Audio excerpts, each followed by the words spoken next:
Hello students, कैसे हैं आप सब लोग। उम्मीद करती हूँ सब अच्छे होंगे। मैं Meena Rana ICT virtual class में आपका स्वागत करती हूँ। स्टूडेंट्स, हम पढ़ रहे हैं क्लास 9 की हिंदी और यहाँ आपकी नई बुक आ गई है, नई किताब आ गई है गंगा। तो अब आपके पास आपके पाठ्यक्रम में एक ही किताब है जिसमें गंगा किताब का नाम है और इसी किताब के चैप्टर हम यहाँ पर सेकंड चैप्टर हम कर रहे थे, क्या लिखूं। पद्मलाल पुन्नालाल बख्शी ने ये निबंध लिखा है और इस चैप्टर में वो बताते हैं कि जब आप किसी निबंध को लिखते हैं तो इस निबंध को लिखने की प्रक्रिया में आपको किन किन परेशानियों का सामना करना पड़ता है। ठीक है, तो यहाँ इस चैप्टर के माध्यम से वो आपको बता रहे हैं कि आप जो है निबंध को जब लिखते हो तो उस समय उनके सामने क्या दिक्कतें आती हैं। तो चलिए इस चैप्टर को हम शुरू करते हैं। क्या लिखूं निबंध में पद्मलाल पुन्नालाल बख्शी ने निबंध की रचना प्रक्रिया को समझाया है कि आप जब निबंध की रचना करते हैं तो उस प्रक्रिया को यहाँ पर इस चैप्टर के माध्यम से समझाया है।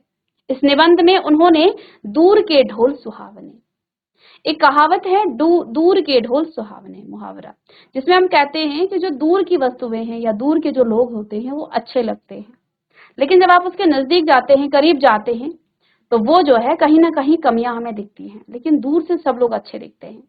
और समाज सुधार शीर्षक 2 विषयों को लेकर निबंध लेखन में आने वाली कठिनाइयों की चर्चा की है। निबंध की रचना प्रक्रिया के संबंध में विभिन्न विद्वानों के विचारों का उल्लेख करते हुए उन्होंने निबंध लिखने के आदर्श तरीकों को खोजने का प्रयास किया है और ये सरल ढंग से, रोचक ढंग से उन्होंने ये प्रयास किया है।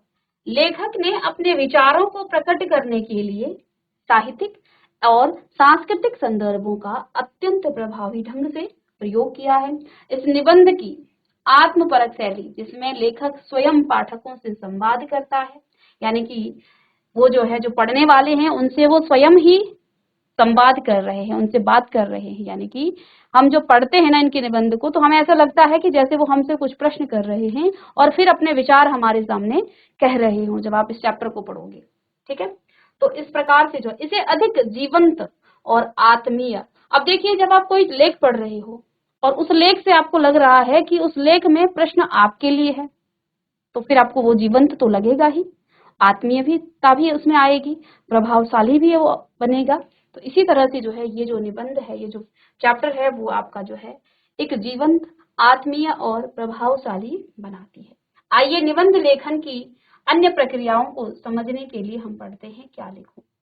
तो चलिए, यहाँ लेखक पद्मलाल पुन्नालाल बख्शी जी ने हमें क्या लिखूं चैप्टर में क्या वो बता रहे हैं, आइए से पढ़ते हैं। कहते मुझे आज लिखना ही पड़ेगा।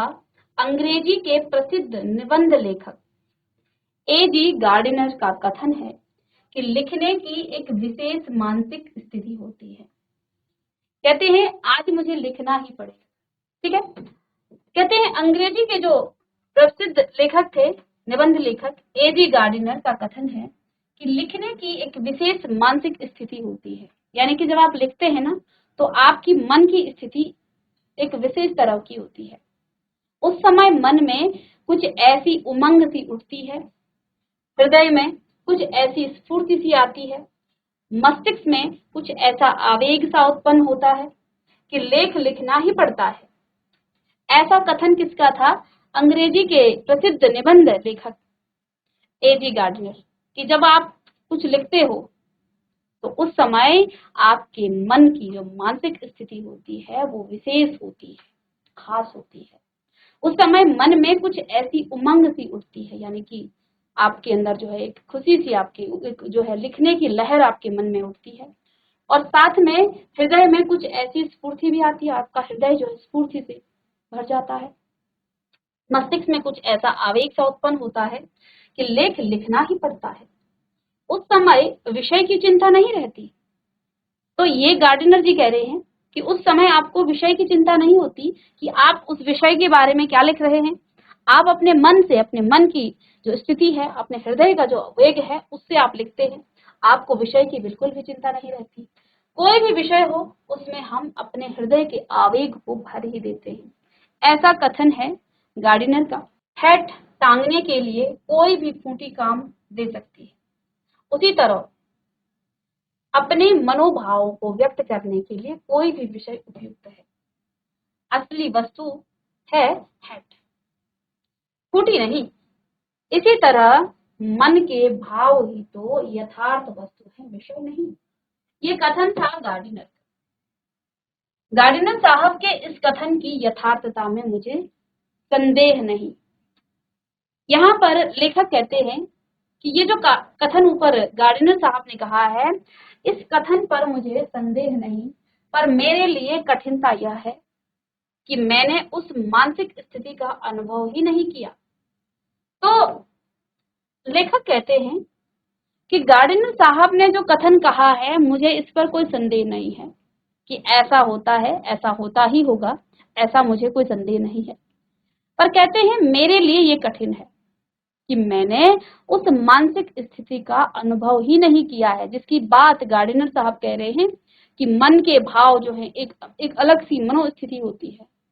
लेखक कहता है कि यहाँ मेरे सामने ये स्थिति है कि मेरे सामने वो मानसिक स्थिति का अनुभव मुझे नहीं हुआ है जिसमें भाव अपने आप उत्थित हो जाते हैं, यानी कि स्वयं ही उत्पन्न हो जाते हैं। ऐसी मानसिक स्थिति मेरे सामने नहीं आई है। मुझे तो सोचना पड़ता है, चिंता करनी पड़ती है, परिश्रम करना पड़ता है, और तब कहीं मैं एक निबंध लिख पाता हूँ। अब लेखक कहते हैं कि जो गार्डिनर साहब ने कहा है, मुझे उस पर तो संदेह नहीं है, लेकिन मैं व्यक्तिगत अपनी बात करूं तो मुझे तो उस मनोस्थिति का अनुभव ही नहीं हुआ जिस विशेष मनोस्थिति की बात गार्डिनर साहब कहते हैं। उन्होंने कहा जिसमें भाव अपने आप उत्थित हो जाते हैं। उन्होंने कहा कि हम जो है जब कुछ लिखते हैं, निबंध लिखते हैं, तो हमारे मनोभाव उत्पन्न हो जाते हैं, स्वयं ही उत्पन्न हो जाते हैं। तो कहते हैं मेरे मन में ऐसा कोई अनुभव ही नहीं हुआ, मेरे मन में ऐसे भाव ही नहीं आए कि जो स्वयं ही उत्पन्न हो जाए और मैं लिख दूं।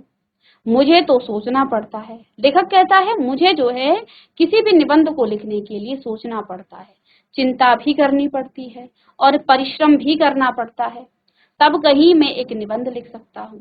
तो अपने बारे में बता रहे हैं कि मुझसे ये चीजें तो नहीं हुई हैं जो गार्डिनर साहब ने कहा है। आज तो मुझे विशेष परिश्रम करना पड़ेगा क्योंकि मुझे कोई साधारण निबंध नहीं लिखना है।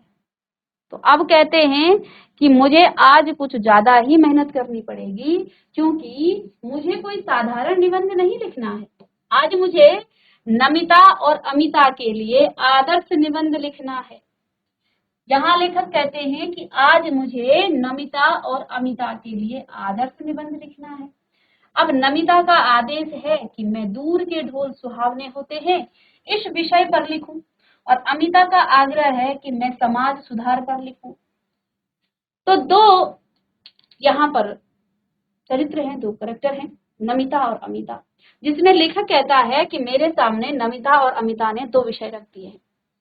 नमिता ने मुझे कहा कि आप दूर के ढोल सुहावने पर निबंध लिखें।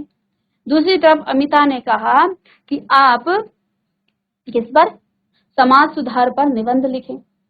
तो कहते हैं ये दोनों ही विषय परीक्षा में आ चुके हैं और उन दोनों पर आदर्श निबंध लिखकर मुझे उन दोनों को निबंध रचना का रहस्य समझाना पड़ेगा।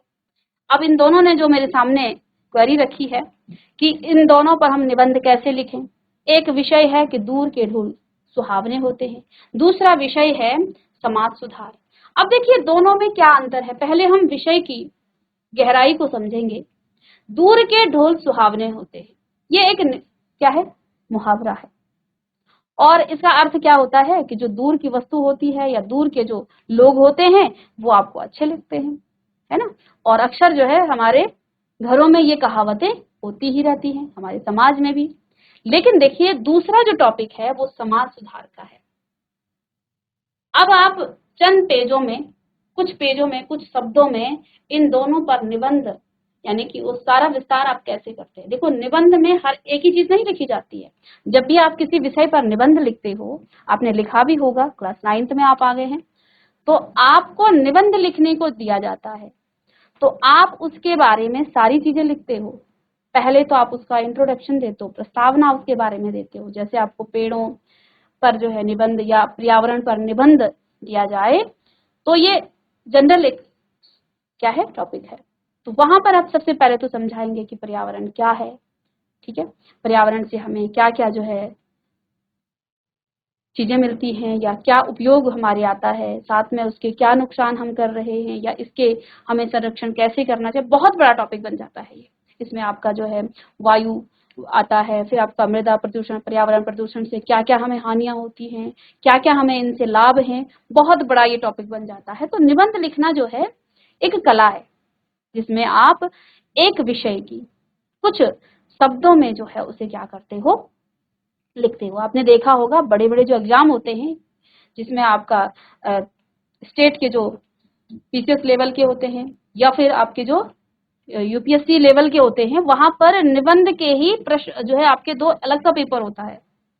तो कहीं ना कहीं निबंध लिखना एक कला है और हिंदी और इंग्लिश दोनों में आपको निबंध लिखने को वहां पर मिलता है। तो निबंध लिखना इतना आसान नहीं है और लिखते हो हर कोई लेता है, लेकिन क्या आपने उस विषय की सभी पॉइंट्स पर, सभी बिंदुओं पर चर्चा की? आपको उसके सभी बिंदुओं पर चर्चा करनी होती है, सभी चीज पे आपको लिखना पड़ता है। तो निबंध लिखना एक कला है, ठीक है।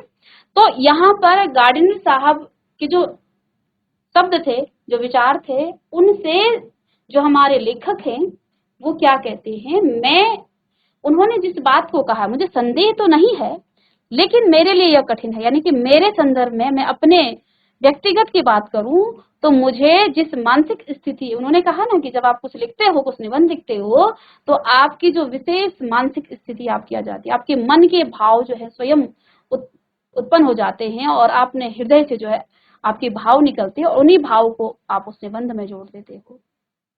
ऐसा कहा है गार्डनर ने। लेखक ने कहा मेरे लिए तो ये जो है मुश्किल है, मुझे चिंता भी करनी पड़ती है, मुझे सोचना भी पड़ता है, मुझे परिश्रम भी करना पड़ता है, ठीक है, तब जाकर के मैं किसी विषय पर निबंध लिख पाता हूँ। अब यहाँ लेखक के सामने जो है नमिता और अमिता ने दो टॉपिक दे दिए, दो यहाँ पर विषय दे दिए। एक विषय है कि दूर के ढोल सुहावने होते हैं, दूसरा विषय है समाज सुधार पर क्या लिखूं। तो कहते हैं मैं इन दोनों विषयों पर जो है और उन दोनों पर आदर्श निबंध लिखकर मुझे उन दोनों को निबंध रचना का रहस्य समझाना पड़ेगा, बताना पड़ेगा कि आप निबंध की रचना कैसे करते हैं। दूर के ढोल सुहावने अवश्य होते हैं, पर क्या वे इतने सुहावने होते हैं कि उन पर आप 5 पेज लिखें, उन पर जो है 5 पेज लिखे जा सके। तो दूर के ढोल सुहावने होते हैं, ये एक टॉपिक है, ये एक विषय है। अब इस विषय पर आप इतना कुछ लिख सकते हैं, 5 पेज लिख लोगे आप, क्योंकि निबंध जब आप लिखते हो ना तो निबंध लिखने की एक विशेष कला होती है। निबंध जब आपको लिखने के लिए कहा जाता है तो आपको शब्दों में बांधा जाता है कि आपको 250 शब्द ही लिखने हैं, इससे ऊपर नहीं लिखना है। तो आपने 250 शब्दों में ही अपनी सारी बात कहनी है, जो भी चीज आपको पता है उन 250 शब्दों में ही या 150 शब्दों में ही आपको अपनी सारी बात कहनी है। तो ये भी तो एक कला है, वहां पर आपको अपने जो कुछ पॉइंट्स हैं, पॉइंट्स लिखने पड़ेंगे, कुछ बिंदुओं पर ही आपको चर्चा करनी पड़ेगी। लेकिन देखो निबंध जब आपका कंप्लीट तब होता है जब आप उसके सभी पक्ष पर जो है चर्चा कर चुके होंगे, उस विषय पर आप लिख चुके होंगे। तो ये कहते हैं यहाँ पर लेखक कि जो दूर के ढोल सुहावने होते हैं, क्या ये इतने सुहावने होते हैं, क्या इस पर आप इतनी चर्चा कर सकते हैं कि 5 पेज आप लिखें। इसी प्रकार समाज सुधार की चर्चा ये अनादिकाल से लेकर आज तक होती आ रही है। समाज सुधार पर जो है अनादिकाल से ही चर्चा हो रही है कि हमारे समाज का सुधार कैसे किया जाए, और जिसके संबंध में बड़े बड़े विज्ञों में भी विरोध है, उसको मैं 5 पेज में कैसे लिखूं। यानी कि एक बहुत बड़ा आपके पास विषय है और जहां दूसरी तरफ एक छोटा सा विषय है, तो इन दोनों पर आप बराबर बातों में कैसे कह सकते हो। एक विषय छोटा, दूसरा इतना बड़ा है कि उसके 5 पेज में आप उसे लिख ही नहीं सकते हैं। तो ये प्रश्न है किसके सामने, लेखक के सामने। कहते हैं मैंने सोचा कि सबसे पहले निबंध शास्त्र के आचार्यों की सहमति ले जानी लूं। पहले यह तो समझ लूं कि आदर्श निबंध है क्या और वह कैसे लिखा जाता है। तब फिर मैं विषय की चिंता करूंगा, इसलिए मैंने निबंध शास्त्र के कई आचार्यों की रचनाएं देखी। तो लेखक को लगा कि मैं इन विषयों पर निबंध लिखने से पहले मैं जो निबंध शास्त्र के जो विज्ञाता हैं, जो ज्ञाता है, उनसे मैं पूछ लूं। इसलिए मैंने निबंध शास्त्र के कई आचार्यों की रचनाएं देखी। एक विद्वान का कथन है कि निबंध छोटा होना चाहिए। छोटा निबंध बड़े की अपेक्षा अधिक अच्छा होता है, क्योंकि बड़े निबंध में रचना की सुंदरता नहीं बनी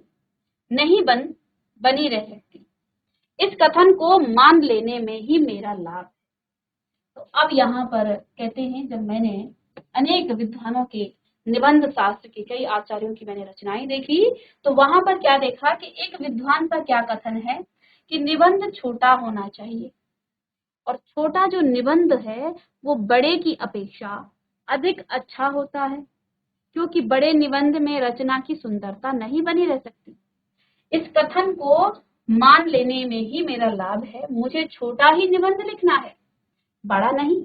मैं लिखूं कैसे? निबंध शास्त्र के उन्हीं आचार्य महोदय का कथन है कि निबंध के दो प्रधान अंग हैं। अब यहाँ पर लेखक अपनी बात कह करके कहीं न कहीं विद्यार्थियों को निबंध लिखने की कला को सिखा रहे हैं। इम्पोर्टेंट चैप्टर है। क्यों?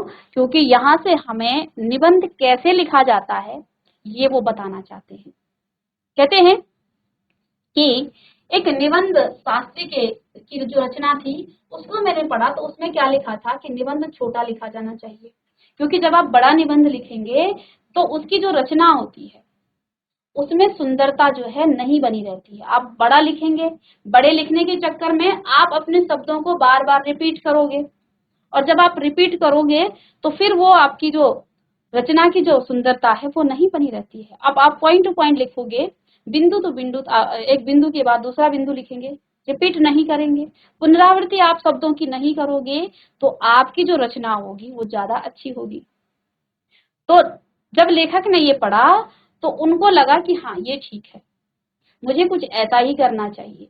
उन्होंने कहा इस कथन को मान लेने में ही मेरा लाभ है, क्योंकि मुझे भी निबंध लिखना है, तो मैं क्या करता हूँ, इस कथन को मान लेता हूँ कि निबंध जितना छोटा हो उतना ज्यादा सुंदर होगा, अच्छा होगा।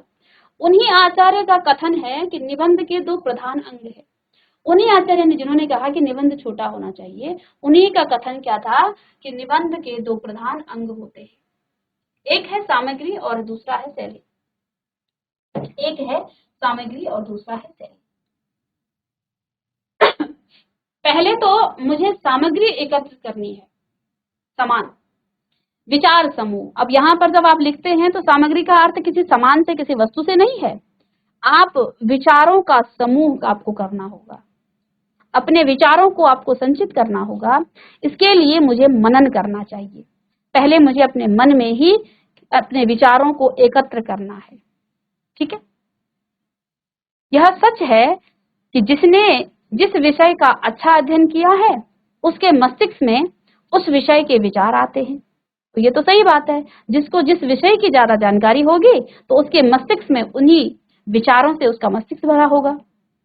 पर यह कौन जानता था कि दूर के ढोल सुहावने पर भी निबंध लिखने की आवश्यकता होगी।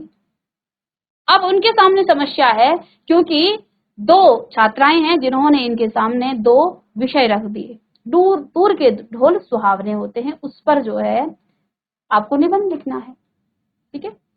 तो क्या कहते हैं, यदि यह बात पहले से ज्ञात होती तो पुस्तकालय में जाकर इस विषय का अनुसंधान कर लेता, पर अब समय नहीं है।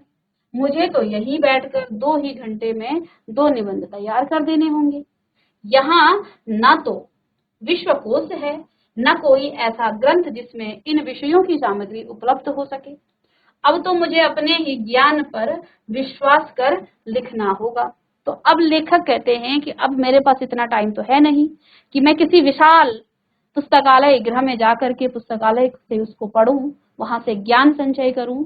अब मुझे 2 घंटे बचे हुए हैं, इन 2 घंटों में ही मैंने जो है अपने ज्ञान से ही, अपने ही ज्ञान का मुझे क्या करना पड़ेगा, उसी पर विश्वास करना पड़ेगा और उसी से लिखना पड़ेगा। आगे कहते हैं लेखक कि विज्ञों का कथन है कि निबंध लिखने के पहले उसकी रूपरेखा बना लेनी चाहिए। कहीं ना कहीं आपको निबंध लिखने की जो कला है, जो शैली है, वो आपको समझाई जा रही है। विज्ञों का कथन है, जो ज्ञाता है उनका कथन है कि जब आप निबंध लिखते हैं तो उसकी आपको एक रूपरेखा बना लेनी चाहिए। अतएव सबसे पहले मुझे दूर के ढोल सुहावने की रूपरेखा बनानी है। मैं सोच ही नहीं सकता कि इस विषय की कैसी रूपरेखा है। निबंध लिख लेने के बाद मैं उसका सारांश कुछ ही वाक्यों में भले ही लिख दूं, पर निबंध लिखने से पहले उसका सार 10-5 शब्दों में कैसे लिखा जाए? क्या सचमुच हिंदी के सब विज्ञ लेखक पहले से ही अपने अपने निबंधों के लिए रूपरेखा तैयार कर लेते हैं? एजे गार्डिनर को तो अपने लेखों का शीर्षक बनाने में ही सबसे अधिक कठिनाई होती है। उन्होंने लिखा है कि मैं लेख लिखता हूँ और शीर्षक देने का भार मैं अपने मित्र पर छोड़ देता हूँ। तो जिन प्रसिद्ध निबंध लेखक की वो बात कर रहे हैं, तो उनको भी अपने निबंध, वो कहते हैं मैं निबंध तो लिख लेता हूँ, लेकिन उसका शीर्षक क्या होगा उस निबंध का, उसका भार मैं अपने किसके लिए, अपने मित्र पर छोड़ देता हूँ। तो उन्होंने क्या कहा कि उन्होंने लिखा कि मैं लेख लिखता हूँ और शीर्षक देने का जो भार है अपने मित्र पर मैं छोड़ देता हूँ। उन्होंने यह भी लिखा है कि शेक्सपियर को भी नाटक लिखने में उतनी कठिनाई नहीं होगी जितनी कठिनाई नाटकों के नामकरण में हुई होगी। तभी तो घबराकर नाम न रख सकने के कारण उन्होंने अपने एक नाटक का नाम रखा जैसा तुम चाहो। इसलिए मुझसे तो रूपरेखा तैयार ना होगी। अब वो क्या कर रहे हैं, उन्होंने पढ़ा कि जब आप कोई निबंध लिखते हो तो सबसे पहले आप एक रूपरेखा तैयार कर लो। तो अब वो अलग अलग विचारों में डूब रहे हैं कि मैं दूर के ढोल सुहावने पर क्या लिखूं, इसकी रूपरेखा कैसे बनाऊं। तो अब वो सोचने लग गए कि गार्डनर साहब ने भी जो निबंध लिखे हैं ना, उसका शीर्षक उन्होंने, उसका भार अपने मित्र पर छोड़ दिया कि निबंध तो मैंने लिख लिया, अब इस निबंध का शीर्षक क्या होना चाहिए ये तुम लिखो। तो कहते हैं इसी तरह से जो है, जो शेक्सपियर थे वो भी नाटक लिखने में उनको इतनी कठिनाई नहीं होती थी जितनी कठिनाई उनकी नाटकों के नामकरण में हुई होगी। तभी तो उन्होंने घबराकर नाम न रख सकने के कारण अपने एक नाटक का नाम क्या रखा, जैसा तुम चाहो। इसलिए मुझसे जो है रूपरेखा तैयार न होगी। तो क्या कहते हैं, जो मुझे दिया गया है टॉपिक, जो विषय मुझे दिया गया है, उसकी रूपरेखा मुझसे तैयार नहीं हो रही है। अब कहते हैं अब मुझे शैली निश्चित करनी है। आचार्य महोदय का कथन है कि भाषा में प्रवाह होना चाहिए। इसके लिए वाक्य छोटे छोटे हों पर एक दूसरे से संबद्ध हो। यानी कि जो वाक्य आप लिख रहे हैं, बहुत बड़े वाक्य ना लिखें, छोटे छोटे लिखें और एक दूसरे से वो उनका संबंध हो। यह तो बिल्कुल ठीक है, मैं छोटे छोटे वाक्य अच्छी तरह लिख सकता हूँ, पर मैं हूँ मास्टर। अपनी विद्वता का प्रदर्शन करने के लिए, अपना गौरव स्थापित करने के लिए यह आवश्यक है कि वाक्य कम से कम आधे पृष्ठ में तो समाप्त हो। बाणभट्ट ने कादम्बरी में ऐसे ही वाक्य लिखे हैं। वाक्यों में अस्पष्टता भी चाहिए, क्योंकि यह अस्पष्टता या दुर्बोधता गांभीर्य ला देती है। इसलिए संस्कृत के प्रसिद्ध कवि श्री हर्ष ने जानबूझकर अपने काव्य में ऐसी गुत्थियां डाल दी हैं जो अज्ञों से न सुलझ सके। और सेनापति ने भी अपनी कविता दुर्बोध कर दी। तभी तो अलंकारों, मुहावरों, लोकोक्तियों का समावेश भी निबंध के लिए आवश्यक बताया जाता है। तब क्या किया जाए? ठीक है, तो यहाँ पर लेखक कहता है कि मैं एक मास्टर हूँ, एक टीचर हूँ। ठीक है, कहते हैं कि जब आप अपनी शैली का यूज करते हैं, शैली का प्रयोग करते हैं, तो अब मुझे अपनी शैली निश्चित करनी चाहिए कि मैं किस शैली में लिखूं। कहते हैं आचार्य महोदय का कथन है कि भाषा में प्रवाह होना चाहिए। इसके लिए वाक्य छोटे छोटे होने चाहिए। भाषा में प्रवाह कब आएगा? जब वाक्यों को आप छोटा छोटा लिखेंगे। एक दूसरे से वो संबंधित होने चाहिए, एक दूसरे से उनका संबंध होना चाहिए। यह तो बिल्कुल ठीक है, मैं छोटे वाक्य अच्छी तरह लिख सकता हूँ, कहते मैं ये काम तो कर सकता हूँ और मैं मास्टर हूँ, और अब मुझे जो है क्या दिखाना है? अपनी विद्वता का प्रदर्शन करने के लिए, अपना गौरव स्थापित करने के लिए यह आवश्यक है कि वाक्य कम से कम आधे पृष्ठ में तो समाप्त हो। यानी कि मुझे जो है थोड़ा सा अपनी विद्वता भी दिखानी है, उसका प्रदर्शन भी करना है। कहते हैं कि बाणभट्ट ने कादम्बरी में ऐसे ही वाक्य लिखे हैं। वाक्यों में अस्पष्टता भी चाहिए, ऐसा नहीं कि आपको वाक्य बिल्कुल स्पष्ट समझ में आए। तो अगर स्पष्टता ही समझ में आ जाए तो फिर आप विद्वान किस बात के? यानी कि कुछ ऐसे अपनी विद्वता मुझे अगर प्रदर्शित करनी है तो वाक्य एकदम से स्पष्ट भी नहीं होने चाहिए, अस्पष्टता भी चाहिए, क्योंकि यह स्पष्टता या दुर्बोधता गांभीर्य ला देती है। तभी आप सीरियस हो जाएंगे कि इसका अर्थ क्या है। अब देखिए, आपको सरल सरल वाक्य दिया जाए तो आप उसे सीधे सीधे पढ़ेंगे, लेकिन जहां पर आपके शब्द जो हैं समझ में नहीं आता है तो आप वहां पर गंभीर हो जाते हैं कि आखिर इसका अर्थ क्या है। तो ऐसा होता ही है। तो इसी को यहाँ पर लेखक कहते हैं कि वाक्य में तभी जो है क्या आ जाती है? गांभीर्य ला देती है। इसलिए संस्कृत के जो प्रसिद्ध कवि थे श्री हर्ष ने जानबूझकर अपने काव्य में ऐसी गुत्थियां डाल दी थी जो अज्ञों से न सुलझे, यानी कि जो अनजान है उनसे नहीं सुलझती थी। और सेनापति ने भी अपनी कविता दुर्बोध कर दी थी। तभी तो अलंकारों, मुहावरों और लोकोक्तियों का समावेश भी निबंधों के लिए आवश्यक माना बताया जाता है। अब तब क्या किया जाए? अब जो है इस पर वो कहते हैं कि अब क्या किया जाए, अब आगे कैसे लिखूं मैं? तो यहाँ पर निबंध लिखने के जो है उन्होंने कई तरीके पढ़े हैं, शास्त्रों से पढ़ा है कि निबंध कैसे लिखें। बेसिकली इस चैप्टर के माध्यम से वो हमें निबंध लिखने की शैली को समझा रहे हैं कि आप निबंध कैसे लिखोगे। ठीक है, क्योंकि ये आगे आपको काम आएगा कि आपको निबंध लिखने को दिया जाएगा। क्लास 9th में भी, 10th में भी, 11th 12th निबंध सभी जगह आते हैं। आगे प्रतियोगित परीक्षा होती है तो वहां पर भी आपको निबंध लिखने को पूछा जाता है, निबंध आपसे पूछा जाता है। ठीक है, तो इसी चैप्टर को हम नेक्स्ट लेक्चर में डिस्कस करेंगे। मिलते हैं नेक्स्ट लेक्चर में, तब तक के लिए थैंक यू।